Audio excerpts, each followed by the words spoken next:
উপস্থিত নেতৃবৃন্দ এবং প্রার্থীবৃন্দ, আমার সামনে উপস্থিত প্রিয় আমার বগুড়াবাসী, প্রিয় সহকর্মীবৃন্দ, আসসালামু আলাইকুম। ওয়ালাইকুম আসসালাম। আসসালামু আলাইকুম।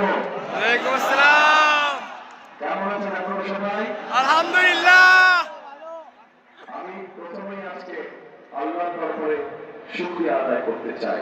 যাই বলি তার সবচেয়ে আমি আল্লাহর দরবারে শুকরিয়া আদায় করতে চাই, কারণ আজকে প্রায় 19 বছর পরে আল্লাহ আমাকে আবার তৌফিক দিয়েছেন এই নিজের ভূমিতে ফিরে আসার।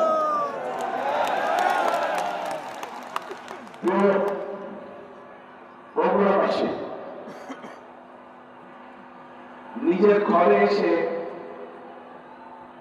কি বলবো, আসলে আমি নিজেও একটু তাল হারিয়ে ফেলেছি, নিজেও অনেকটা ইমোশনাল হয়ে গিয়েছে। আমি সেগুলো নির্বাচনী জনসভা বক্তব্য রাখার কথা, কিন্তু কি বক্তব্য আমি রাখবো ঠিক আমি নিজেও বুঝতে পারছি না।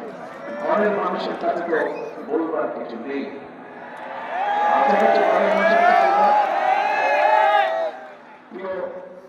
বগুড়াবাসী, এর আগে যখন আমি দেশে ছিলাম, আজকে থেকে 19 বছর আগে, কম বেশি এখানে প্রত্যেকটা মানুষ যারা সেদিন আমার বয়সে ছিলেন বা আমার থেকে একটু ছোট ছিলেন বা আমার থেকে বড় ছিলেন, আমি অনেক নতুন প্রজন্মের মানুষকে দেখছি। তারা হয়তো তখন অনেক ছোট ছিল, হয়তো আমাকে দেখেছে বা দেখে নেই অনেকেই, কিন্তু যারা সেদিন আমাকে দেখেছিলেন এবং সেই স্মৃতি মনে আছে, নিশ্চয়ই আপনাদের মনে আছে যে বগুড়া সদর সহ সমগ্র জেলায় মানুষের প্রয়োজনে যে কাজগুলো করা দরকার ছিল, আমরা চেষ্টা করেছি সব কাজগুলো কম বেশি করার জন্য। হয়তো আমরা 100% সাকসেসফুল হইনি, কিন্তু যতটুকু পেরেছি সরকারের আইন কানুন নীতিনীতির মধ্যে থেকে যতটুকু সম্ভব হয়েছে আমরা চেষ্টা করেছি। সেদিন এই বনানী মাটিরালি রাস্তায় বলুন, এই যে চওড়া রাস্তায় বলুন, শহীদ জিয়াউর মেডিকেল কলেজ বলুন, গ্যাসের লাইনের কথা বলুন, এরকম আরো বিভিন্ন উন্নয়নের কাজের কথা বলুন না কেন, যা যা মানুষের প্রয়োজন আমরা চেষ্টা করেছি এই বগুড়াতে কাজগুলো করার জন্য। বগুড়াতে ছিল আমার কাছে একটি মডেল জেলার মতো,